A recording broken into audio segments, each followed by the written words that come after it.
All right, welcome to my Life in a Poem podcast. Now we have a YouTube channel, and so this will be our YouTube channel, and I will be uploading the podcast here as well. So not only will you be able to see it on Spotify, but you will be able to see it on YouTube. And I just wanted to add a face to the podcast because I am Angelina, I am your host. And let's get to it because it's been a lot that's been happening.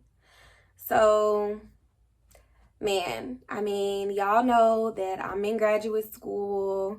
I'm in the social work grad program, and I'm graduating here this upcoming May. So, Lord, just everything has been happening. Like, I've been having so much go on. And I've been having a lot of stress around just friendships, relationships, this dating process with employers. It feels like so much dating. Like I'm going on friend dates. I'm going on romantic dates. I'm going on job dates. I'm just dated out at this point. And I even got a new therapist because I was like, yeah, this is too much stress. Your girl needs to talk to somebody. What's up? So I got a therapist, and I wanted to share a nugget with y'all that she shared with me, which is about having an alternative plan. She shared with me that I'm a person that I expect things from people because I am resilient, and so I want them to be as resilient as I am. And of course, I share with her my childhood traumas and things of that nature. And I've shared a little bit with y'all on the podcast on Spotify. So go back and listen to that if you haven't heard it. But so with that, she basically was telling me that I have a lot of resilience. And so when people are not as resilient as I want them to be, I get let down. And that also comes with my plan and me wanting to graduate grad school and get this job, and it should be the right job and it should be the right fit. And of course, nothing feels like the right fit. None of these jobs feel like something I'm about to be happy with, and especially not with the pay. So it's just really stressful. Like, nothing is perfect. No relationship is perfect. Nobody I'm dating is perfect. No job is perfect. Like, no friend is perfect. And it's just me letting go of that idea of perfection and letting go of the idea that people should be as resilient as I am, or people should do the things as I would expect them to. And so the nugget that she gave me was to have an alternative plan. Now, y'all, an alternative plan, like, what is that? What is that? Like, I have a plan. This is the only plan that works. So for her to say, oh no, come up with an alternative plan, in my mind, I'm thinking, okay, so you saying a plan B and plan A don't work. She's like, no, 2 plans. I'm like, okay. That blew my mind. It blew my mind because I never even fathomed the idea of having 2 plans. It just felt like one plan was the right plan. We kind of have this idea about everything, right? Like, you got the perfect guy. He either is or he isn't. You got the perfect place you want to live. It either is or it isn't. It's like, yeah, some things that you maybe want to settle on if it doesn't fit exactly what you want. But it's kind of hard to say, like, oh, I would want just 2 different things. Like, I could take this or I could take that. And I found that it was very hard for me to wrap my mind around that idea. So I knew, all right, this is something I need to heal in. This is a place of growth that I need. So that was my first therapy session. So tip number 1, get a therapist or somebody, some type of support, somebody that's going to push you to think outside the box, somebody that's going to help navigate those tough spots. And she also told me, she was like, you may not feel like you have the support right now, but it will come. She was like, you in the right place at the right time, with the right email, with the right therapist. And I'm like, it doesn't feel like it. It does not feel like it. This feels like a identity crisis because I don't know where I fit in this social work world. I don't know which job is for me. Like, this doesn't feel like the right. This doesn't feel right. Like, it's where I'm supposed to be. I'm supposed to be struggling. Like, hey. But that's therapy session number 1. So another thing I want to bring to y'all is a poem. Because who would I be without giving you some poetry? I mean, this is my life in a poem podcast. So here we go. This poem is called Rejection. I wonder how many have walked away from me because they have brought their rulers and realized that they could not measure up. I wonder how many had prior obligations and bit off more than they can chew. I wonder how many saw and realized that without a doubt I was too much to handle. I wonder what decisions went into the decline they gave when they chose to stop the chase. Like, did they look at 2 paths and choose the one that left me behind? I wonder what thoughts went through their minds when they realized their path did not align with mine. My ego likes to tell me that they see me and realize that they did not fit the job description. But my insecurity preaches it's me. I'm too much, and I'm not enough. It wonders how many will cross my path and choose another before I found the right match. And my higher self is somewhat comfortable with never having these answers. She relishes in the comfort that she is enough regardless of her suitor's decisions, and that even though she couldn't live in their vision, doesn't mean she's not built with the precision of a princess and the cuisine of a queen. 3 of me and so many of them, if only I had the ability to read minds and see how they came to their conclusions. But maybe I should be grateful for the things I'll never know. Maybe the universe is protecting me from the sides of rejections that don't show.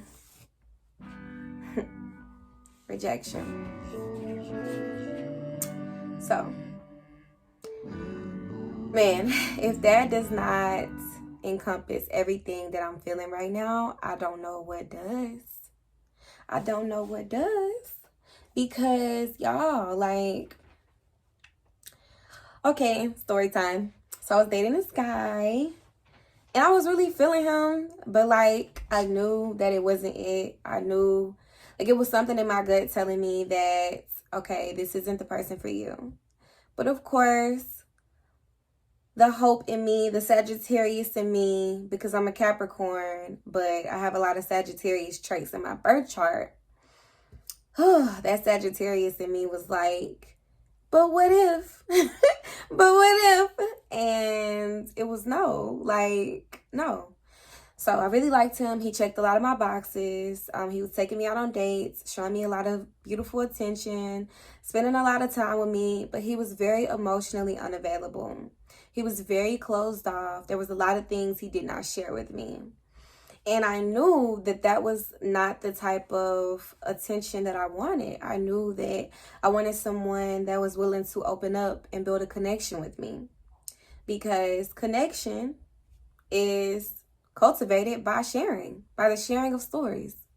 That's what I wanted from him. That's not what he was willing to give. And instead of moving on and finding somebody that was willing to give that, I tried to make that work. And so it ended. I think he ended up ghosting me ultimately. He told me he wasn't ready for a relationship and ghosted me. And that's been something I've been dealing with.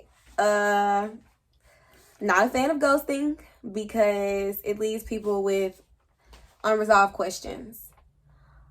I would rather just tell somebody, hey, this isn't working, or I'm good on you. I mean, you don't owe them an explanation, but the least you can do is tell somebody when you're ending whatever y'all have going on.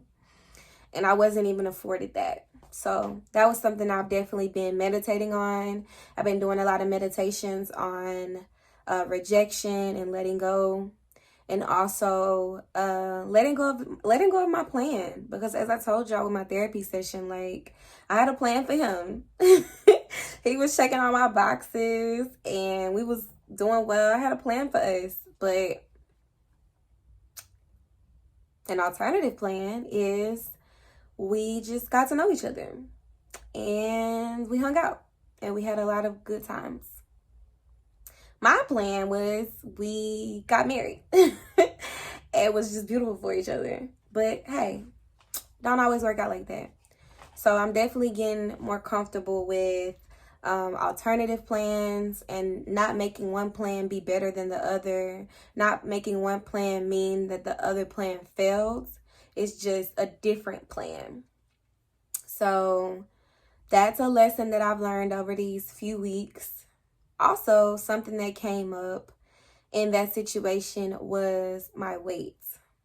And that should have been a red flag right there. But he was trying to fit me into his plan, quote unquote plan, because he mentioned that he liked me, but he didn't like girls with stomachs. I'm a girl with a stomach. So how does that work? And this is the question I posed to him. And he said, oh, well, it could work, but we just have to go on a few walks. Y'all, I'm like, y'all already know I'm on my weight loss journey because I've shared that in this podcast. So go on walks for who? For you? I'm not going on a walk for you. I'm going on a walk for me. And I told him, anybody that's in my life that doesn't like me at the weight I am now with the stomach I have now isn't for me. Because I like me now. I do want to be healthier. I do want to lose weight, but I like me now. So you can like me now as a person who is eating vegan, as a person who is eating pescatarian, as a person who is doing yoga, as a person who is doing meditation, as a person who is walking, as a person who is doing skate lessons. Got to tell y'all about that too. You can like me as that person. But if you like me as the ideal person of, you know, hips, thighs, breasts, and a flat stomach, I'm not her. I am who I am. And so I was telling him, you know, the reason I would think that a person is attracted to someone who is physically fit is because it signifies health. It signifies that a person cares about their body and is taking care of their body, which you should be. And there's nothing wrong with being attracted to someone who's physically fit. That's my goal. And if you want that person, then go be with that person. There's plenty of them out here. But don't bash or try to change a woman who doesn't fit that physique that you want, you know. And the same thing for women. Like, we can't go out here and be like, oh, well, you know, I like him, but he don't make enough money. Well, I could build him up. No, you got to like that man for where he is right now. And hope and like him for the mindset of he is ambitious and he is making his own money. Same thing with me, with him being emotionally unavailable. I was trying to change him. I was trying to make him be emotionally available. He wasn't. I was even willing to like the emotional unavailability. But the universe said something different. And he told me he wasn't ready for a relationship. He ghosted me. Boom. So I got my answer. But next time I don't have to put myself through that. I could just, when I see that he doesn't fit this characteristic, just find somebody who does. Or not. Love on myself. I fit that characteristic. Cultivate friendships. Cultivate support. Family relationships. Other things. So it's easier said than done. It's easier said than done, especially if you're a person who craves that intimacy and affection from a partner. And that's something that fit into my plan that was supposed to happen. I'm 24 now, you know, getting up there. It's supposed to happen for me. That's what my plan was. But now recently in my mid-20s, I'm getting used to another plan. Maybe it's not for me. I don't know if y'all noticed, but the higher the education, the least likely you are to get married. and I'm about to have a master's degree. So I hope marriage is for me, but I have to be okay if it's not. I can't be out here being depressed and ready to die because I'm not getting married. Like, it cannot be the end all be all. So, yeah, dating, this job search. Yeah, I don't even know what I want to do. I don't know what I want to do. I'm in a therapy role. I've been in a therapy role for 2 years. I think I want to do a program management role. I'm not really feeling therapy. I don't have the capacity to hold space for people. I'm just going to be honest with you. I'm burnt out on it. And maybe it has something to do with the fact that I am in a stressful situation as far as finding a job. But nah, I enjoy therapy. I enjoy conducting therapy, but I don't think it's